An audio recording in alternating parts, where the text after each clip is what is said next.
femme, monnaie d'échange. Nous parlons de ce sujet à la faveur de la visite sur notre plateau de la réalisatrice d'un film qui campe cette situation. Elle n'est pas venue seule, elle est accompagnée. C'est une conversation de femmes, la femme, monnaie d'échange. Merci de recevoir avec moi nos invités. Mary Noël Niba, bonjour madame. Bonjour Lydie. Réalisatrice de votre état, vous nous ramenez ce deuxième film, après le deuxième, que dis-je le deuxième? Oui, disons après le dos de la veuve. Qui était un documentaire. Le documentaire, le dos de la veuve, on en avait tant et tant parlé ici. Alors, l'intitulé de ce film cette fois-ci, c'est Claire ou l'enfant de l'amour. Merci d'avoir accepté de venir nous en parler. Merci à vous, Céline Dorothée Ndémé. Bonjour. Bonjour, Lydie. Vous êtes fonctionnaire internationale, madame, et vous nous faites la gentillesse de partager cette causerie avec nous. Avant que de parler de ce sujet, on va parler du prix, car voilà un film qui a un prix tout frais, tout nouveau. Oui, tout à fait. Au festival de Kouribga qui a eu lieu du 12 au 19 septembre, le film qui représentait le Cameroun parmi 14 autres pays, dont a remporté pour un de ses comédiens le prix du second rôle sur les 8 prix qui étaient prévus. Donc voilà, on est rentré par les mains vides, ce qui est une très bonne chose. Quand je serai grande, je ferai du cinéma. Alors, la femme monnaie d'échange, est-ce que vous pensez que cet intitulé, Céline Dorothée, est-ce que cela vous parle? Est-ce que vous pensez qu'aujourd'hui, encore, la femme peut ou continue à servir, dans certains cas, de monnaie d'échange, dans toute société africaine notamment? Oui, je pense que ce principe continue. Il y a des familles dans lesquelles on se retrouve, une famille se retrouve face à des situations très difficiles où, les parents ayant contracté des dettes auprès de certaines personnes n'ont pas d'autre solution que de proposer leur fille. Il y a pourtant des chèvres. Il y a des chèvres, mais oui, mais bon, quand le monsieur se présente, il dit que non, lui préfère plutôt avoir la fille comme épouse. Bon. On peut lui donner une plus âgée, moins jeune. Non, bon, oui, ça pourrait se faire, mais bon, le problème c'est qu'ils choisissent toujours celle qui est, par exemple, qui a de l'avenir, qui serait, bon, le pilier de la famille, qui, bon, très belle, jeune, intelligente. Mais bon, le meilleur parti, quoi, oui. Mademoiselle, si vous êtes jeune et jolie, cela risquerait peut-être un jour de frapper à votre porte. Où trouvez-vous l'inspiration pour proposer de tels sujets, Mary Noël? Il faut dire que cette histoire, je l'ai commencée il y a plusieurs années. Je voulais raconter l'histoire d'une jeune fille qui, justement, était sponsorisée, le terme est connu au Cameroun, sponsorisée par un tailleur pour ses études à l'université. Et puis, elle arrive à l'université, elle rencontre un étudiant dont elle tombe amoureuse. Et finalement, le tailleur, au fait de cette histoire, donc, décide de mettre le feu dans la maison où elle était avec lui, mais finalement on les a sauvés. Et moi je pars de là, je ne veux pas raconter la même histoire, mais je veux faire comprendre le pouvoir de l'argent dans une société où la pauvreté est vraiment installée. Et donc j'écris cette histoire qui nous pose le problème de plusieurs autres thèmes, comme par exemple la stérilité de la femme et de l'homme dans nos sociétés, comment c'est perçu de part et d'autre. Voilà, donc ce film aborde pas mal de thèmes Il y a de quoi faire plusieurs émissions. J'ai envie de vous proposer de revenir pour parler de cet aspect-là. Alors, sur le terme sponsorisé, vous y comprenez quelque chose, vous? Qu'entend-elle par là, à votre avis? Une jeune étudiante sponsorisée par un tailleur? Oui, en fait, c'est tout simple. Pendant que la jeune fille fait ses études, le tailleur, lui, il paye ses études, il l'habille. En fait, parce qu'il est gentil, ce tailleur-là? Il l'aime. Bon, la fille, par pauvreté aussi, accepte bien les cadeaux du monsieur pour pouvoir vivre. Donc, voilà, elle est Et là, la monnaie d'échange n'est pas là où on croit, alors? Souvent pas du tout. On parle de pigeons, même. De pigeons, oui. Parce que le pauvre, bon, il paye tout. Alors, de pigeons à monnaie d'échange, le chemin est très court. On va regarder la bande-annonce, si vous le voulez bien. Oh, wow.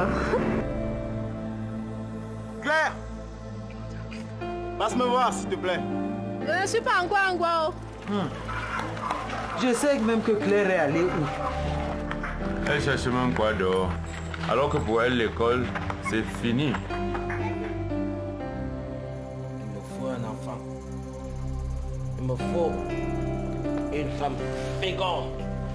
Celle qu'il te faut, c'est la fille de Son. Malam a tout vu. Tu te minimises pas, Son. Tu sais que tu peux me rembourser cet argent plus vite même que tu ne le penses. Elle me plaît. Tu me vois acceptant d'épouser un homme qui n'a aucune considération pour son épouse. En deuxième noce en plus. Ça suffit cette histoire de boule dans cette maison. Il faut songer à te marier.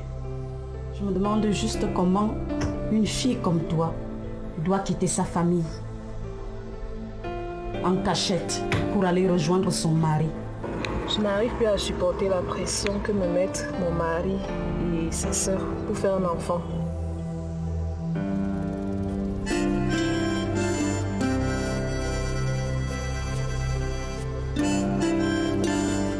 D'où viens-tu à cette heure-ci? Tu me sais ses coups dès aujourd'hui.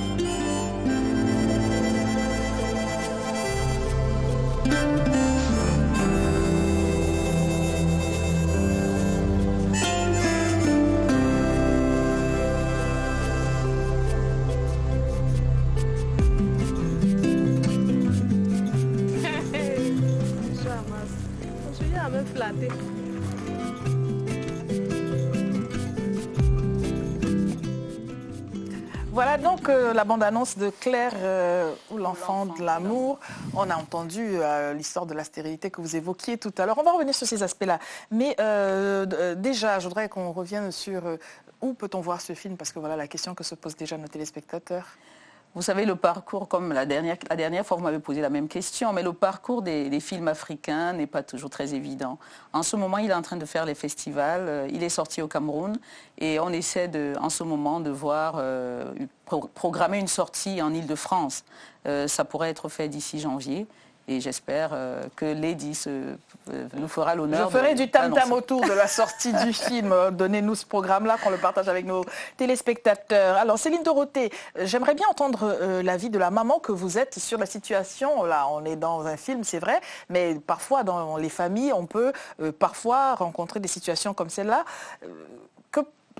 Quelle est la place, la posture de la maman dans une décision paternelle de dire à la jeune fille, tu fais des études, mais tu m'arrêtes ça tout de suite, ma chérie, et tu vas te marier et que ça saute? Qu'est-ce que vous feriez si vous étiez à la place de la maman? Le problème est le suivant. Bon, en principe, je demanderais à ma fille, je souhaitais que ma fille continue ses études, mais on se retrouve souvent très embêté parce que dans notre société, c'est le papa qui est le chef de famille, oui, et c'est lui qui a le dernier mot. Parce que là, le papa est capable de vous dire, la mère et l'enfant, vous sortez, oui, vous n'êtes plus d'ici. Donc la maman subit, en fait. Mais pourtant, on dit que les femmes sont fortes, quand bien même il y a l'autorité du chef de famille. Est-ce qu'une maman, aujourd'hui, au XXIe siècle, serait disposée à voir sa fille déscolarisée, une fille qui fait en plus des études supérieures, et à la regarder tout simplement aller se marier? Non, je ne pense pas. Non, là, je crois que la femme africaine, quand même, est arrivée à un niveau où elle pourrait quand même s'opposer à son mari, lui faire comprendre que la décision qu'il est en train de prendre n'est pas la bonne pour leur enfant et que l'enfant étant un premier meilleur avenir, il faut le lui offrir, quoi. Donc, réduire son enfant dans cette situation n'est pas... Alors, c'est peut-être du cinéma, mais ce n'est pas que du cinéma. Notre adresse internet, Lady vous écoute, @telesud.com. La réalisatrice est sur le plateau. Peut-être voulez-vous lui donner d'autres pistes de réflexion. Aujourd'hui, est-ce que les pères en Afrique seraient prêts à faire comme dans ce film en disant à la jeune fille, tu arrêtes tes études et tu vas te marier et comme ça mes dettes sont payées? Disons que ça ne se dit pas parce qu'on n'a pas encore vu le film, mais dans le film, effectivement, le père le dit, mais la mère s'y oppose, comme Dorothée l'a dit. Oui. Elle se bat par les moyens qui sont les siens pour trouver les moyens, justement, d'envoyer cet enfant à l'école et même, pourquoi pas, de payer la dette. Et comme elle le disait, Dorothée, les femmes en Afrique sont très dynamiques. Et nous avons le système des tontines qu'on montre aussi dans ce film, où les femmes partent chercher de l'argent pour régler les problèmes du foyer quand le mari est dans une situation... Il n'y a pas d'autre mot. On ne dira pas, on dira toujours que c'est l'homme qui l'a fait, mais par derrière, oui, la femme fait ce qu'il y a à faire pour que l'image qu'on montre à l'extérieur soit positive. Nous regardons donc un premier extrait de ce film. C'est vous qui avez fait le choix des extraits, on découvre ensemble. Tu es l'âme de mes rêves, de mon univers, et ma vie désormais ne tient plus qu'à toi, car je t'aime pour le meilleur et le pire. J'ai enfin réalisé l'amour de mes rêves.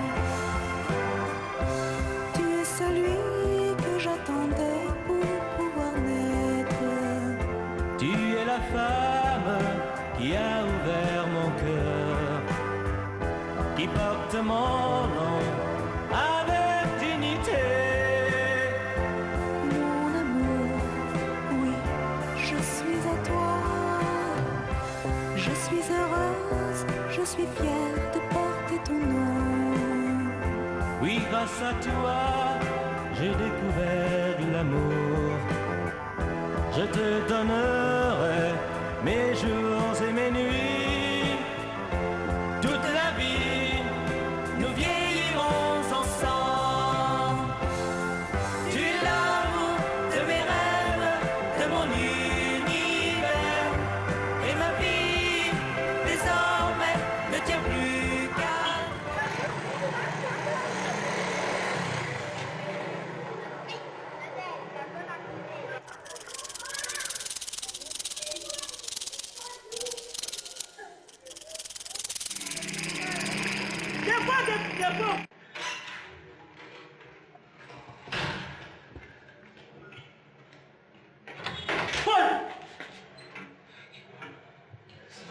Vas-y, je t'appelle.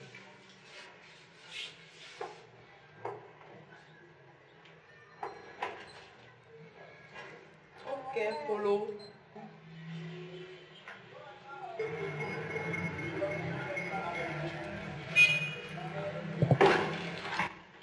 Il faut que tu arrêtes de t'amuser, père. Ce n'est pas comme ça que tu trouveras celle qui te fera un héritier. Calme-toi, Makawa, calme-toi. Hein? J'ai le droit de m'amuser aussi de temps en temps. Hein? Cette fille, cette personne. Assois-toi, je te sers une bonne bien fraîche.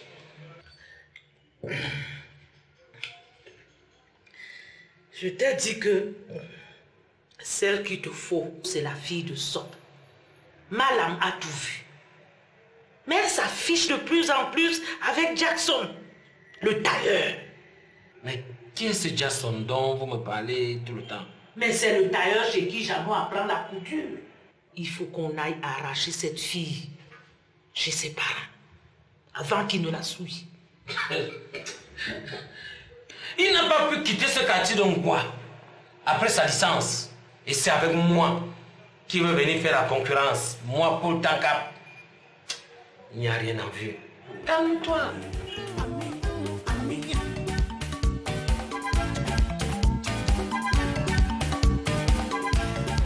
Bon, alors voilà, pour vous mettre l'eau à la bouche, Céline Dorothée, je voudrais vous laisser réagir plusieurs scènes à l'intérieur du film. Déjà, cette dame qui reste bouche bée de voir la Dulcinée passer en moto avec son cher et tendre sponsor, comme vous disiez, et qui se mêle d'aller voir son frère à elle, car c'est cette dame, elle pas l'épouse. C'est la sœur. La sœur aînée de ce Vieux monsieur. Chantal, voilà. Bon, alors de quoi se mêle cette bonne femme? Ben, apparemment, elle défend les intérêts de son frère, j'ai l'impression. Puisque là, bon, on ne laisse pas la jeune fille vivre sa vie. Et non seulement elle voudrait que son frère ait un héritier, quoique là, il y a aussi un problème là-dessus. Bon, maintenant, la fille qu'elle a choisie, apparemment, je crois que c'est elle qui a fait ce choix. C'est la jeune fille, voilà. Voilà, elle a choisi la jeune fille et elle veut en faire la femme de son frère. Voilà. Qui leur donnera un fils, quoi. Un fils. Sauf que quand elle vient voir son frère, il est fort occupé, ce monsieur. Ce monsieur est fort occupé, il a commencé son casting tout seul. Tout à fait. Nous devons rappeler qu'il est marié par ailleurs, d'ailleurs. Il est marié et la première épouse, justement, n'a pas pu lui faire d'enfant pendant les 10 ans où ils ont vécu ensemble. Donc il cherche des solutions. Et dont la sœur lui dit, le marabout a dit qu'il te faut telle fille. Donc ça montre un peu aussi le pouvoir de la belle-sœur. Je crois que nous tous... La reine-mère. Qui tire les ficelles, en fait. Bon. Voilà. Alors, et cette fille, c'est rien, quand j'ai failli tomber de ma chaise quand ce monsieur a dit cela. C'est telle fille qu'il nous faut, une telle autre. Cette fille, c'est rien. Les femmes monnaie d'échange, c'est ça, en fait.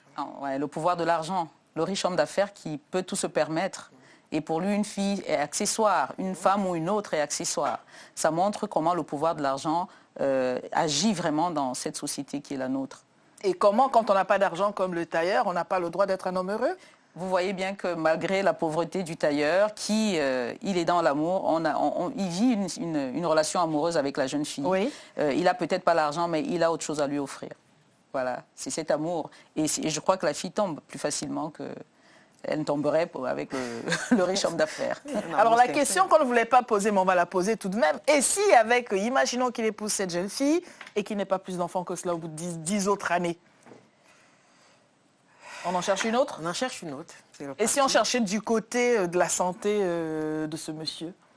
Je crois qu'il va falloir voir le film pour comprendre. C'est des situations qui arrivent, c'est vrai. Et effectivement, le film pose justement ce problème-là. C'est-à-dire que comment la stérilité de la femme, une femme qui est stérile, est mal vue, elle est mal menée, ainsi de suite. L'une et l'autre, la première comme celle-ci, ça va leur arriver. Mais est-ce qu'on se pose la question de savoir si l'homme, lui, peut être stérile?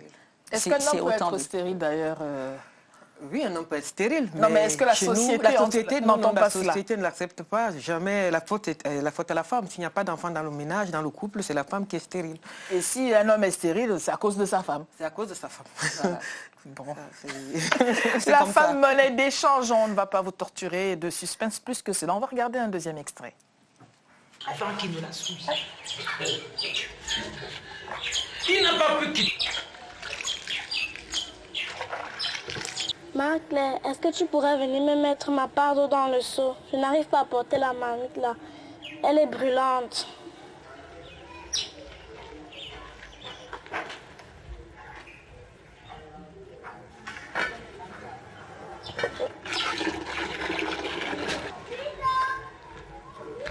Ouais, Claire.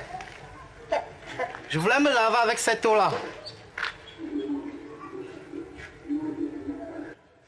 Je suis déjà en retard.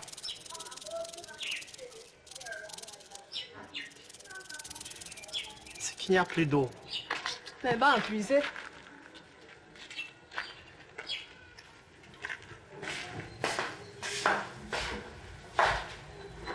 Mais, Claire, tu dois t'assurer toujours qu'il y a de l'eau dans cette maison.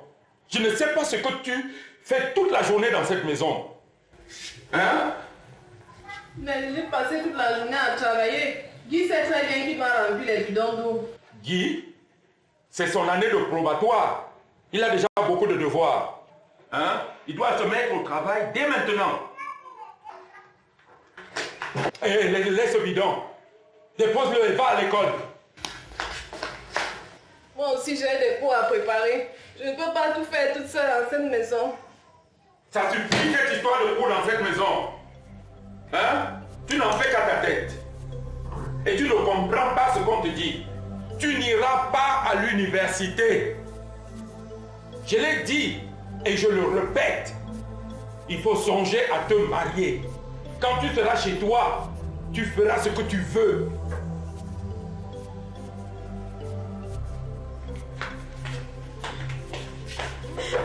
Je sais tout, maman. Attends. Trop injuste. Attends.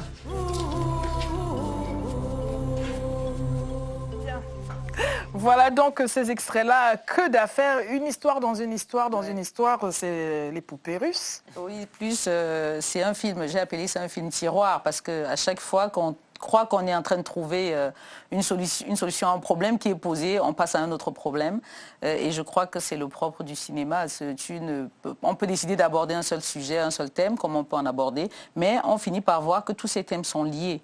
Dans le cas d'espèce, donc, ça renforce l'idée du père qui dit à sa fille « tu n'iras pas à l'école parce qu'il faut qu'elle épouse cet homme à qui il doit de l'argent. Il a la pression de sa dette et il faut que cette fille, qui est la seule monnaie d'échange qu'il a, accepte d'aller se marier. Ça ne l'empêchera pas d'aller à l'école. Mais pour le moment, elle doit arrêter. C'est la menace. Tu n'y vas pas, tu ne vas pas à l'école. » Pourquoi faut-il arrêter des études parce qu'on doit se marier? Ne peut-on pas faire les deux ensemble? Si, on peut faire les deux ensemble. Mais là, dans ce cas, je crois que le père, il a bien dit, tant que tu seras chez moi, tu n'iras pas à l'école. Voilà. Et bon, elle va se marier, tu iras à l'école quand tu seras marié. Mais par contre, moi, ce que je relève aussi, le garçon qui, lui, a tous les droits. Exact. Il ne peut pas, il n'y a pas d'eau, il n'a pas à aller chercher l'eau. Bon, il veut aller prendre le bidon, son père lui dit non, tu ne vas pas chercher de l'eau. Parce que c'est sa sœur qui doit le faire. Donc, déjà, donc il y a beaucoup de tiroirs. Il y a beaucoup de choses qui se passent. Mais est-ce qu'on peut espérer qu'une fois mariée, imaginons donc qu'elle arrête ses études, qu'elle épouse ce monsieur, peut-on espérer qu'elle puisse continuer ses études? C'est pas très sûr. Surtout qu'on attend d'elle d'être une poule pondeuse. Oui, le monsieur a besoin d'un enfant, ce ne sera pas la priorité, de reprendre des études. Voilà. Donc la première chose à faire, c'est de lui faire un enfant. C'est là de lui faire un enfant, oui. Toujours se battre. Donc les problèmes ne font que s'accumuler, quoi. Alors, votre prochain film, est-ce que vous avez déjà votre petite idée?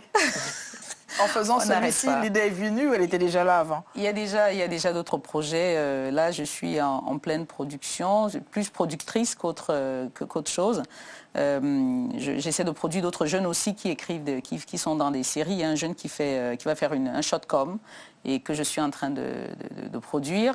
Et en même temps, je suis en train de préparer également une série télévisée, 6 épisodes. Que l'on pourra voir sur Télésud, nous espérons bien. Voilà, c'est pour ça.